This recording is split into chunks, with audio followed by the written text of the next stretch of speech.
जय बोलो परम पूज्य आचार्य 108 श्री विमर सागर जी महाराज जी की जय।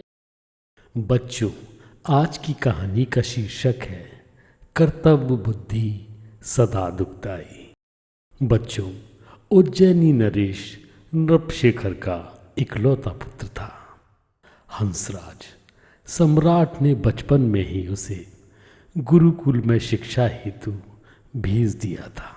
हंसराज ने गुरुकुल में रहकर शिक्षा तो ग्रहण कर ली, लेकिन जब अपने नगर लौटा तो उसने माँ को नहीं पाया। अर्थात इतने समय के बीच हंसराज की माँ स्वर्गलोक को गमन कर गई। नृपशेखर को इस बात की चिंता सताने लगी कि हंसराज का ख्याल अब कौन रखेगा। मंत्रियों द्वारा बार बार कहे जाने पर नृपशेखर ने हंसराज के पालन पोषण हेतु दूसरी शादी कर ली। रानी कमला को अब रात दिन यही चिंता सताती कि इसके बाद सम्राट मेरा पुत्र नहीं अपितु हंसराज होगा।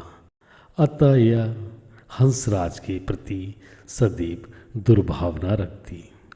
एक दिन सम्राट के लिए पड़ोसी राजा द्वारा आक्रमण किए जाने पर युद्ध के लिए जाना पड़ा और इधर विमाता कमला ने हंसराज को भोजन में दिनाई दे दी, जिससे उसके स्वर्ण समान शरीर में नाना रोग पैदा हो गए।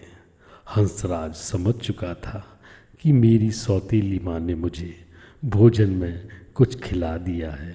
अतः हंसराज ने राजमहल छोड़ दिया और नागपुर की ओर चला गया। नागपुर के सम्राट मानगिरी ने घोषणा करा दी कि जो कुछ भी है सब सम्राट मानगिरी के कारण है। एक दिन उन्होंने अपनी पुत्री कलावती से पूछा, बेटी तू किसके उपकार से जीती है? कलावती ने कहा, अपने भाग्य से पिताजी। बस फिर क्या था, सम्राट ने यह सुना तो तुरंत आदेश दे दिया कि कलावती के लिए ऐसा वर खोजकर लाया जाए जो सर्व रोग संपन्न हो। सभी मंत्रियों ने उसे समझाया, लेकिन सम्राट ने एक न मानी। उधर हंसराज यही एक उपवन में सोया हुआ था। मानगिरी के गुप्तचरों ने उसे ही उपयुक्त समझ सम्राट मानगिरी के समक्ष उपस्थित कर दिया। मानगिरी ने हंसराज के साथ कलावती का विवाह कर दिया।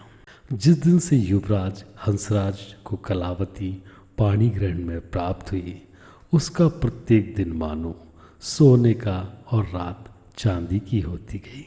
एक दिन दोनों दंपत्ति को निर्ग्रंथ मुनि का आशीर्वाद प्राप्त हुआ और 7 दिन तक भक्तांबरजी स्तोत्र के 45वें काव्य का शुद्धि मंत्र के साथ जाप करने पर घिनौनी काया पुनः स्वर्ण के समान दमक उठी।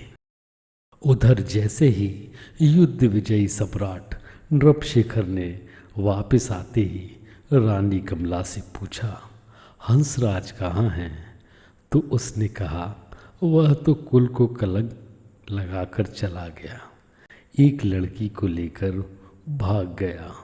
सम्राट को विश्वास ही न हुआ। तुरंत गुप्तचर भेजे तो हंसराज कलावती साथ में मंदिर में पूजा कर रहे थे। सम्राट भी वहीं पहुंच गया। हंसराज ने पिता को देखा तो चरण छू लिए। जब मानगिरी को इस बात का पता चला तो वह भी वहां पर आ गया तथा बेटी से क्षमा याचना करने लगा। और यह देखकर नृपशेखर और मानगिरी अत्यंत प्रसन्नचित्त होते हैं। सारे नगर में जैन धर्म की जय जयकार होती है। बच्चों, इस कहानी से हमें यह शिक्षा मिलती है कि कभी भी अपने अंदर कर्तव्य बुद्धि नहीं रखना चाहिए। सभी जीव अपने अपने कर्म के अनुसार सुख दुख को प्राप्त करते हैं। अतः कर्तव्य बुद्धि छोड़ो, एकत्व से नाता जोड़ो।